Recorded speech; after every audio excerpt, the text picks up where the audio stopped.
एक बार पुनः हम लोग आ गए हैं अपने लेक्चर एंड टॉपिक को आगे बढ़ाने के लिए। तो जैसा कि आप सभी लोग जानते हैं, हम लोग पढ़ रहे हैं sexual reproduction in flowering plant, ठीक है। और इसमें हम लोगों ने यहां तक बातें कर ली थी, कहां तक बातें कर ली थी कि सर फ्लावरिंग प्लांट के अंदर एक होता है मेल रिप्रोडक्टिव पार्ट होता है, और उस रिप्रोडक्टिव पार्ट का नाम है, क्या नाम है? एंड्रोसियम। क्या नाम है? एंड्रोसियम। ये जो एंड्रोसियम होता है, इसकी जो यूनिट है वो क्या है सर? स्टामेन। स्टामेन। और जो सर स्टामेन होता है, इसके होते हैं दो पार्ट, एक होता है फिलामेंट और दूसरा होता है एंथर। और जो ये एंथर होता है, ये कैसा होता है? तो ऐसा होता है।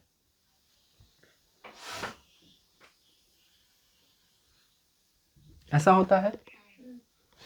इसको यहां से भी क्या करो, यहां से भी थोड़ा सा अच्छे से कर लो। मतलब पहले हमने ऐसे ही बताया था, पिछले क्लास में आप लोग यहां तक पहुंचे थे, है ना। अब ये क्या होगा? ये आगे कन्वर्ट होगा, ठीक है ना। कन्वर्ट करके मैं फटाफट इसको दिखाता हूं आपको। चारों कोनों पे लहरी आएगा ये, ठीक है ना। दिख रहा है ऐसे। ये आपको डिप्रेशन चारों जगहों पे मिलेगा, ठीक है। ठीक। अब ध्यान से समझना, क्या समझना कि ये जो आपको दिख रहा है, that is your mature anther. और मैच्योर एंथर के चारों ओर कितनी लेयर? 3 लेयर। सबसे पहली बाहरी लेयर को क्या नाम दिया गया? एंड्रोसियम। सर एपिडर्मिस नाम देते हैं उसको। क्या नाम देते हैं? एपिडर्मिस। उसके अंदर की जो लेयर है पहली वाली, इसको नाम दिया गया एंडोथीसियम। तब क्या बोला जाएगा बताइए? एंडोथीसियम बोला है। बार बार बक नहीं किया जाता, एंडोथीसियम नाम दिया गया है, ठीक है। उसके बाद फिर क्या होगा?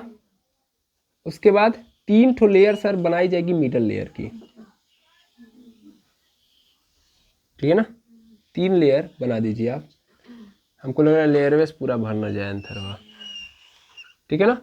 तो मैंने 3 लेयर, मतलब 2 ही बनाई है क्योंकि जगह कम है, तो 2 मैंने बना दिया। मिडल लेयर, क्या बना दिया? मिडल लेयर, ठीक है, मिडल लेयर। उसके बाद एक और लेयर होती है सर, और वो बड़ी इंपॉर्टेंट लेयर होती है, और इस लेयर का नाम है टेप्टम। क्या नाम है? टेप्टम। याद आ रहा है या ना? टेप्टम होता है। और सर चारों कोनों पे 4 ठो कोनों में है, तो चारों कोनों पे क्या होंगे? स्पोरेंजियस टिश्यू पाए जाएंगे, है ना। यही हमारे स्पोरेंजियस टिश्यू जो हैं, यही बाद में क्या बनाएंगे? पॉलिन ग्रेन बनाएंगे। क्या बनाएंगे? Pollen grain. यही क्या है? फ्यूचर का क्या है? गैमेट सेल है, ठीक है। क्लियर है? तो अब मैं एक को पकड़ूंगा और खेल खेलूंगा, ठीक है। मैंने ये भी बताया था कि ध्यान से देखिए, तो ये कैसा होता है? तो सर ये ध्यान से देखिए, तो ये 2 लोब में कन्वर्टेड है। मतलब देखा जाए तो 2 लोब है, तो इसको बाइलोब कहते हैं, और इस पोर्शन को हम थीका बोलते हैं। क्या बोलते हैं? थीका। क्या बोलेंगे? Theca. Theca external, theca internal आया था जब आप वहां पढ़ रहे थे, तो वैसे यहाँ पे ये पूरा का पूरा 2 पार्ट में थीका आपको नजर आएगा। थीका कितना है? 2। थीका कितना है? 2। तो इसलिए किसको लेके चल रहा है सर? एंथर को। एंथर जो होता है डाइथीकस होता है। कैसा होता है? डाइथीकस, ठीक है ना। लेकिन कितने पार्ट होते हैं इसके? 4। तो 4 होने के नाते इसको क्या नाम दिया गया था? फटाफट आंसर। हाँ, टेट्रा। क्या टेट्रा? सही, टेट्रा मतलब 4 होता है। ये इतना तो पता है, सबको पता है कि टेट्रा मतलब क्या होता है? 4 होता है। लेकिन what is the next word and next suffix? देखिए मुंह छुपा रहे हैं, बताइए। डाइथीकस तो समझ में आ रहा है क्योंकि अब 2 है, क्योंकि बता दिया तो ये भी नहीं पता था। फिलहाल में ये थीका है, थीका अब डाइथीकस होता है। यानी एंथर क्या होता है? डाइथिकस होता है। लेकिन ये जो होता है ये 4 पोर्शन में कन्वर्टेड है, तो इसको हम क्या बोलेंगे? टेट्राड बोलेंगे। क्या बोलेंगे? टेट्राड। क्या बोलेंगे? टेट्राड। क्लियर है? हाँ या ना? अच्छा, टेट्राड कहीं सुना है आपने? कभी आपने टेट्राड सुना है? बताइए फटाफट। मैथ में टेट्राड नहीं आया था, बायोलॉजी में जब आप सेल डिवीजन करते हो तो सेल डिवीजन के दौरान ही आपको टेट्राड सुनने के लिए मिलता है। मुझे लग रहा है मिक्स हो गए हैं बच्चे मैथ वाले, है ना? बायोलॉजी के समय इनको मैथ आता है और मैथ के समय इनको बायोलॉजी आता है। बड़ी बड़ी समस्याएं हैं। चलिए ध्यान दीजिएगा। तो ये डाइथिकस है, और क्या होगा इसका नाम बताइए फिर से? टेट्राड मतलब हमने इसके पहले भी सुना है टेट्राड, यहाँ भी मैंने लिखा है। तो टेट्राड से ये सिंबलाइज करना चाह रहा हूं मैं कि यहाँ पे 4 पोर्शन है, यानी 4 तो क्या है आपके स्पोरेंजियस टिश्यू है, 4 पार्ट में डिवाइडेड है। क्लियर है? पिछला लेक्चर जिन्होंने भी देखा होगा अच्छे से समझ में आया होगा। मैं इसको टेट्रागोनल भी बोल सकता था, बिल्कुल सर, टेट्रागोनल भी मैं यहाँ पे क्या कर सकता हूँ? बोल सकता हूँ। ओके, अब ये कहानी में ज़्यादा कुछ ट्विस्ट है नहीं, तो ज़्यादा टाइम देने से कोई फायदा नहीं। अब किसको पकड़ेंगे? एक तो स्पोरेंजियस टिश्यू को, और देखते हैं अब इसके अंदर डेवलपमेंट कैसे होगा। ठीक है, बाकी बाहर की लेयर समझ में आ गई है ना? इसके चारों ओर कई सारी लेयर है, ये भी समझ में आ गई। ठीक है, लेयर वेयर क्लियर है। अब आगे देखते हैं, ठीक है ना? अब टाइम नहीं लेंगे, अभी तो सिर्फ और सिर्फ बूस्ट कर रहे थे ताकि आप चीज़ों को पकड़ें। अब ध्यान से समझेंगे। तो जिन्होंने भी पहला अच्छा तब से ये याद किया जा रहा है कि कौन से रीजन में कहानी चल रही थी? हाइपोडर्मल रीजन था, है ना? कौन सा रीजन था? Hypodermal region. उस हाइपोडर्मल रीजन के अंदर कौन सा सेल पाया गया था? प्राइमरी पैरिएटल एंड प्राइमरी बताओ। हाँ, ये 2 सेल थे। देखना, सेल डिवीजन हुआ था, किसका हुआ था? एस्पोरियल सेल था। एस्पोरियल सेल था। एस्पोरियल सेल कोने कोने था, उसका सेल डिवीजन हुआ था। कौन सा सेल डिवीजन हुआ था? पेरिक्लिनल डिवीजन हुआ था। हाँ, पेरिक्लिनल डिवीजन हुआ था। पेरिक्लिनल डिवीजन से 2 नए सेल बने थे, किनारे वाला जिनसे ये 3 लेयर बनी है, उसी को हम क्या बोलते थे? प्राइमरी पैरिएटल बोलते थे। और सेकेंड वाले को जिससे स्पोरेंजियस टिश्यू बने हैं वो क्या है? Primary sporangium cell. ठीक है ना? क्लियर है ना? ये सब बातें याद होनी चाहिए। पिछला लेक्चर आप क्लियर कर लीजिए, तभी आप अगले लेक्चर में एंट्री मारिए, अदरवाइज सब ऊपर रहेगा, है ना? अब देखिए, मैं क्या उठाऊंगा? मैं एक को उठाऊंगा। किसको उठाऊंगा सर? स्पोरेंजियस टिश्यू। स्पोरेंजियस टिश्यू जो होता है ये ग्रुप होता है। भाई टिश्यू बोल दिया तो ग्रुप बनेगा। किसका? सेल का। सेल कैसे हैं? सब डिप्लॉयड है। सब कैसे हैं? डिप्लॉयड। सब के सब डिप्लॉयड है। सब के सब डिप्लॉयड है। हाँ भाई ठीक है, आप बार बार बोलेंगे तो भूल जाएंगे, है ना? तो सब के सब क्या है?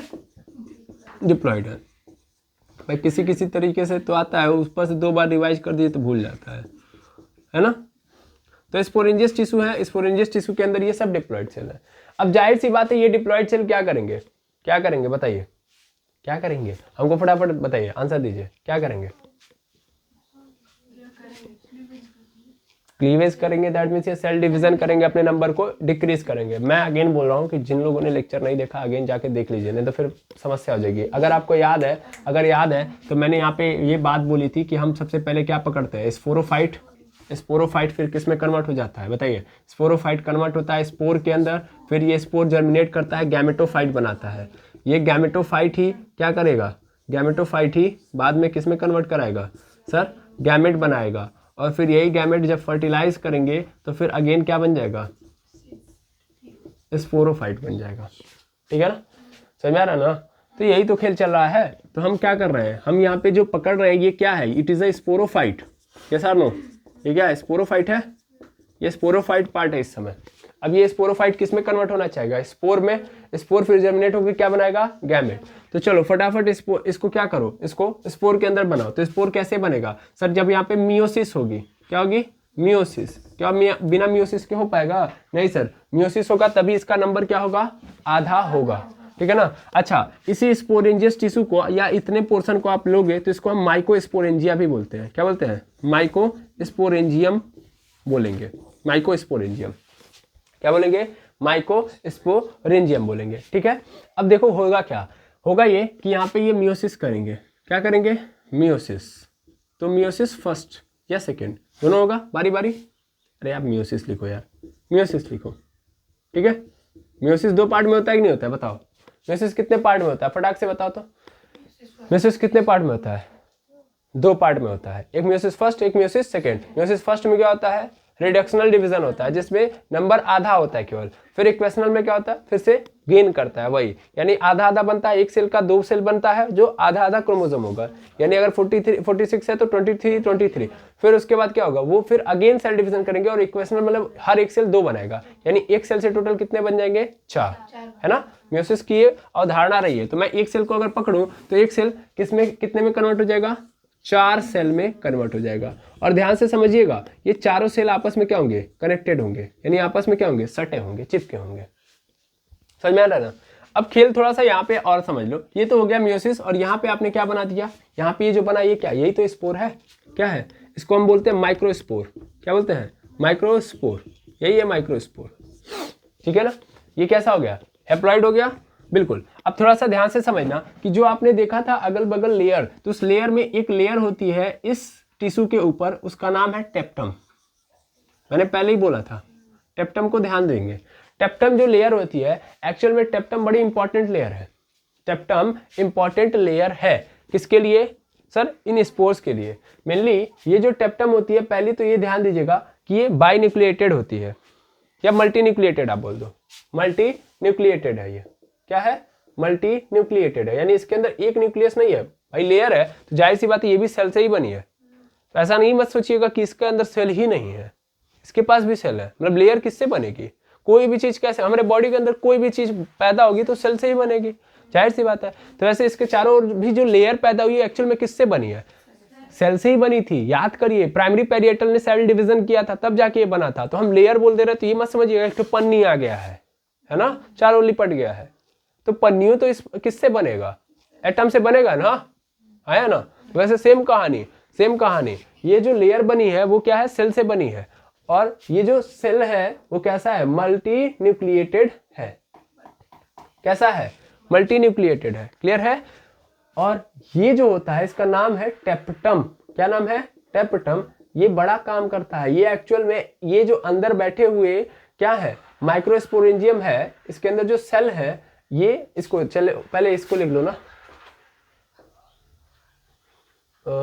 इसको मदर सेल लिख लो। इसको क्या लिख लो? Mother cell.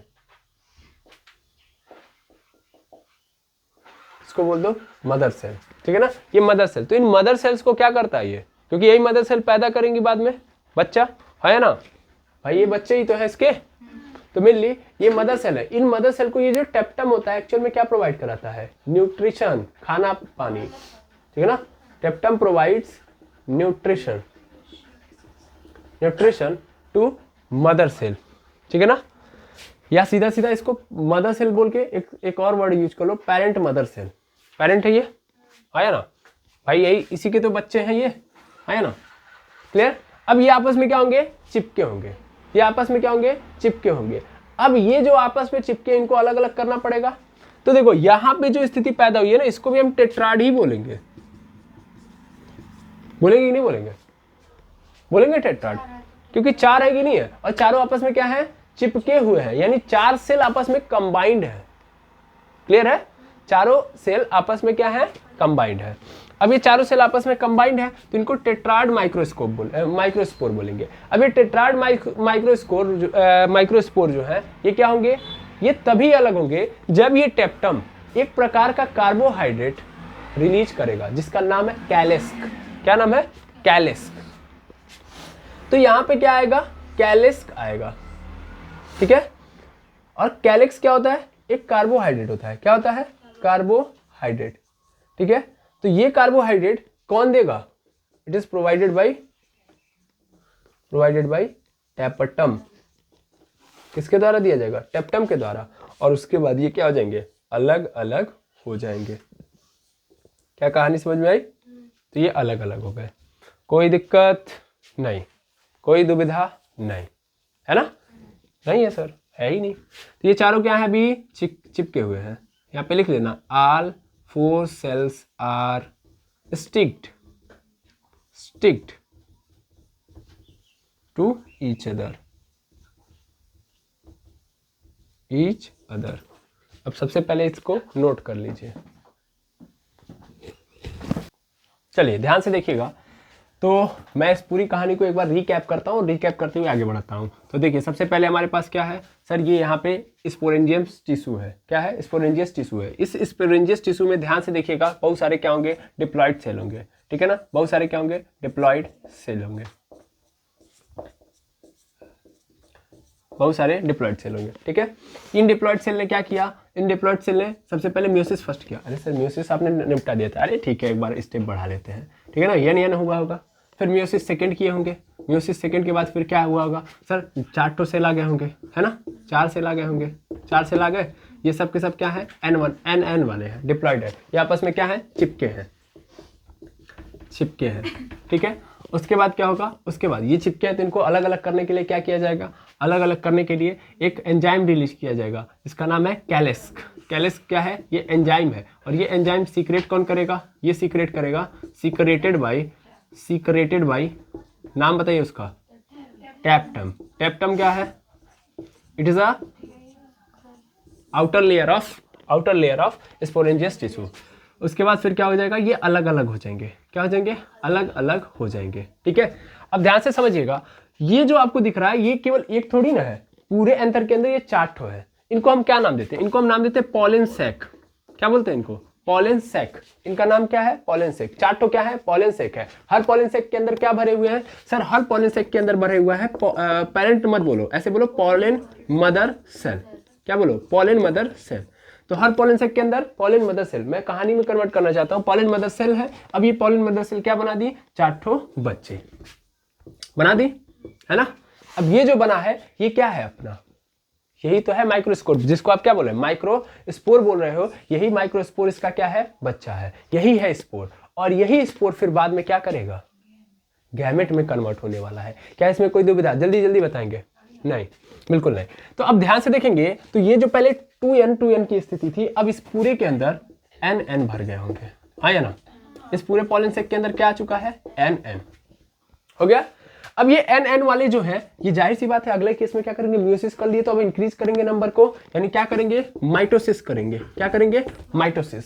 माइटोसिस करने के बाद ये 2 नए सेल बनाएंगे, यानी ये वाला जो पोर्शन होगा, यानी हर एक सेल को पकड़ा जाए। एक सेल को मैं पकड़ूं तो ये सेल क्या करेगा, माइटोसिस करेगा। माइटोसिस करने के बाद ये एक सेल बनाएगा। इस सेल की खूबी थोड़ा सा समझना क्या, कि ये जो सेल बनेगा इसका न्यूक्लियस ये रहेगा और ये रहेगा, तो खतरनाक बन गया ऐसे। ये क्या है, वैक्यूल है।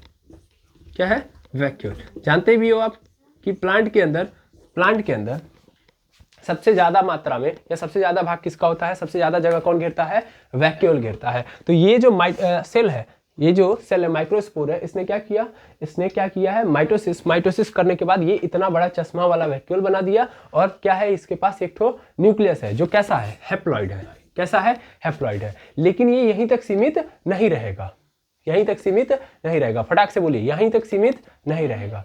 अब ये अगेन माइटोसिस होगी। किसमें माइटोसिस होगी सर, इस वाले में, है ना। ये अगेन क्या होगा, यहाँ पे माइटोसिस करेगा। माइटोसिस करने के बाद इसके अंदर 2 सेल जनरेट होंगे। कितने सेल जनरेट होंगे, 2 सेल। ध्यान से समझिएगा, 2 सेल जनरेट होंगे, ठीक है ना। एक सेल यहाँ पे होगा और दूसरा सेल यहाँ पे होगा। क्लियर है, बताओ फटाक से। एक सेल यहाँ पे, एक सेल यहाँ पे। इस सेल को अपने में कवर कर लो, मतलब एक अलग बना लो और इसको पूरा का पूरा रखो। ये जो है, आप जो इसको देख रहे हो और इसको देख रहे हो, तो इन दोनों को पकड़ो। इसको हम बोलते हैं जनरेटिव सेल, यही जर्म बनाएगा। जनरेटिव सेल कौन बनाए, छोटकू सा जो है ये जनरेटिव सेल है। और जो यूपरा बचा हुआ है बड़ा सा, इसको क्या बोलेंगे हम लोग, वेजिटेटिव सेल। क्या नाम देंगे, वेजिटेटिव सेल। कहानी पकड़ो फटाक से। पॉलन मदर सेल ने क्या किया, म्यूसिस किया। म्यूसिस करके क्या बनाया अपने, 4 बच्चे। चारों बच्चों का नाम माइक्रोस्पोर है सर। माइक्रोस्पोर कैसे हो गए, हैप्लॉइड। मम्मी कैसी थी, डिप्लॉइड। मम्मी कैसी थी, डिप्लॉइड। और बच्चे कैसे निकले, हैप्लॉइड। ठीक है ना। इन बच्चों ने अपनी संख्या बढ़ाई, माइटोसिस किया। माइटोसिस करने के बाद जो सेल पैदा हुआ, वो जो सेल था, मिली नंबर इंक्रीज कर रहा है, तो जो सेल पैदा हुआ उसमें बहुत बड़ा क्या था, वैक्यूल था। और फिर क्या था, एक ठो सेल था, ठीक है ना। अब मेनली क्या हुआ कि उस सेल ने फिर अगेन माइटोसिस किया। भाई माइटोसिस तो चलता रहेगा ना, तो माइटोसिस ऐसे ही चलता रहेगा भाई। देखो ना, एक्चुअल में मैं बोलूं तो एक्चुअल में ये जो सेल था ना, वही ये है। ये इसके बाद माइटोसिस करता है। माइटोसिस करने के बाद 2 सेल बनाता है, जिसका नाम है वेजिटेटिव सेल और दूसरे का नाम है जनरेटिव सेल। क्या कोई दिक्कत, बताओ, कोई दिक्कत बताओ, फटाक से बताना। कोई दिक्कत नहीं, नहीं, एक बार मैं ना एक काम करता हूँ, रिवाइज करके फिर से समझाता हूँ। मेरे लिए समझो ना, ये जो बना है ना, ये जो बना है, ये एक्चुअल में क्या है ना कि जब ये माइटोसिस करेगा, ये माइटोसिस जब करेगा तो ये तब जाके माइक्रोस्पोर आपको मिलेगा। ये माइक्रोस्पोर पहले तो छोटे छोटे रहेंगे ना, बच्चे जैसे रहेंगे, है ना। जब ये माइटोसिस करेंगे, माइटोसिस करने के बाद जो नंबर बनेगा वही होगा आपका माइक्रोस्पोर। क्या होगा? माइक्रोस्पोर। ये जो माइक्रोस्पोर है यही फिर माइटोसिस करेगा और तब जाके ये दो सेल बनाएगा, वेजिटेटिव सेल और जनरेटिव सेल। क्लियर है ना? अभी कोई दुविधा नहीं। अगेन, पॉलन सेक के अंदर क्या भरे हुए हैं? Sporogenous tissue, diploid cell, pollen mother cell बोलते हैं उनको, पीएमसी, सीधा सीधा पीएमसी। पीएमसी ने क्या किया? मियोसिस। मियोसिस के बाद 4 बच्चे हैप्लॉइड निकले, चारों क्या है? हैप्लॉइड। इन्होंने माइटोसिस किया, माइक्रोस्पोर बनाया। माइक्रोस्पोर बना तो फिर उसके बाद फिर माइटोसिस हुआ। माइटोसिस होगा तो फिर अगेन कितने सेल बनेंगे? 2 सेल। यहाँ पे देखेंगे इसमें क्या है? वैक्यूल बहुत बड़ा है। ये क्या है? वैक्यूल है ना, वैक्यूल। क्लियर है? ठीक है। अब देखिएगा, फिर इसमें माइटोसिस हुआ है, 2 बने हैं, एक जनरेटिव सेल और एक आपका वेजिटेटिव सेल। अब यहां से फिर खेल होगा और जनरेटिव सेल आगे जाएगा। मतलब देखो, मेन कौन है इसमें? Generative cell. इसको लिख लो, generative cell is the most important. अब देखो, अगर ध्यान से देखा जाए तो इस पूरे का रिजल्ट निकला है ये, है ना, इस पूरे का रिजल्ट निकला है ये, और यही हमारे लिए मेन है। यही मेरे लिए क्या है? मेन है। और अगर ध्यान से समझा जाए तो एक चीज और भी नजर आई कि एक सेल के अंदर 2-2 सेल नजर आ रहा है। भाई ये सेल आगे बढ़ेगा, जब ये सेल आगे बढ़ेगा, अभी मैं आगे आपको समझाऊंगा वेजिटेटिव सेल की क्या प्रॉपर्टी है, लेकिन फिलहाल में समझिए कि यहाँ मेन बना है तो मेन के अंदर कितने सेल हैं? 2। यानी मैक्सिमम में, ध्यान से समझिएगा, ऐसा ही होता है 60% एंजियोस्पर्म के अंदर ये 2 सेल वाले क्या बनते हैं? गैमेट सेल बनते हैं। ये क्या है? ये क्या है बताओ? ये क्या है? गैमेट सेल ही है। इसको हम क्या नाम देते हैं? इसको पॉलन ग्रेन बोलते हैं। जो पॉलन ग्रेन आपने नाम सुना है ना, यही है पॉलन ग्रेन, कोई और नहीं है, ये पॉलन ग्रेन है। क्या है? पॉलन ग्रेन है। इसको पॉलन ग्रेन बोलते हैं। पॉलन ग्रेन के अंदर कितने हैं? 60%। क्या? 2 ठो सेल है। और ये एक्चुअल में 60% एंजियोस्पर्म बताते हैं, दिखाते हैं। 60% एंजियोस्पर्म कैसे होते हैं? 2 सेल वाले होते हैं। पॉलन ग्रेन कैसा होता है? फटाक से बताइएगा, पॉलन ग्रेन कैसा होता है? पॉलन ग्रेन 2 सेल वाला होता है ना। लेकिन 60% केवल। 40% ऐसे भी मिलेंगे जहां पे आपको 2 सेल नहीं मिलेगा, 3 सेल मिलेगा। 3 सेल मिलेगा। वो कैसे सर? और क्या पॉलन ग्रेन सिर्फ और सिर्फ सर इस लेयर से जुड़ा होता है क्या? इसके अलावा कोई और लेयर नहीं होती है? भाई प्रोटेक्ट करना है इनको, है कि नहीं है? प्रोटेक्ट कैसे होगा? तो क्या और कोई मेम्ब्रेन नहीं होती है? तो ये सब एक सस्पेंस है कि नहीं है? इसी सस्पेंस, मैं चाहता हूँ एक सस्पेंस क्रिएट करना, फिर लेक्चर खत्म करना। ले देख, मोटिव मेरा यही है। ठीक है। तो पहला कि मैंने लिख दिया 60% एंजियोस्पर्म करते हैं, तो 40% आखिर कैसे करते हैं? 3 सेल बनता है। पहला सस्पेंस। दूसरा सस्पेंस, क्या ये ऐसे खुला होता है? तब तो कहीं से भी कोई कोच देगा, बाहर हो जाएंगे। यानी इसका मतलब ये तो बहुत खतरनाक स्टेज में चल रहा है पॉलन ग्रेन, है कि नहीं है? क्योंकि एक सिंगल मेम्ब्रेन से आप स्पर्म को नहीं रोक सकते थे। स्पर्म के चारों ओर भी एक लेयर बनी होती थी, नहीं बनी होती थी? एक्स्ट्रा उसके अंदर बहुत सारी व्यवस्थाएं की गई होती, नहीं होती थी। यहाँ पे तो सिंपल लग रहा है, साधारण शादी विवाह नजर आ रहा है ना। तो क्या ऐसा होता है? नहीं, एक नई नई चीजें इसके अंदर डेवलप होंगी। तो नई नई चीजें क्या है? Second suspense. और ये 2 सस्पेंस हम नेक्स्ट वीडियो में देखेंगे। आज के लिए इतना ही, मिलते हैं नेक्स्ट वीडियो में। Thank you very much एमर्स।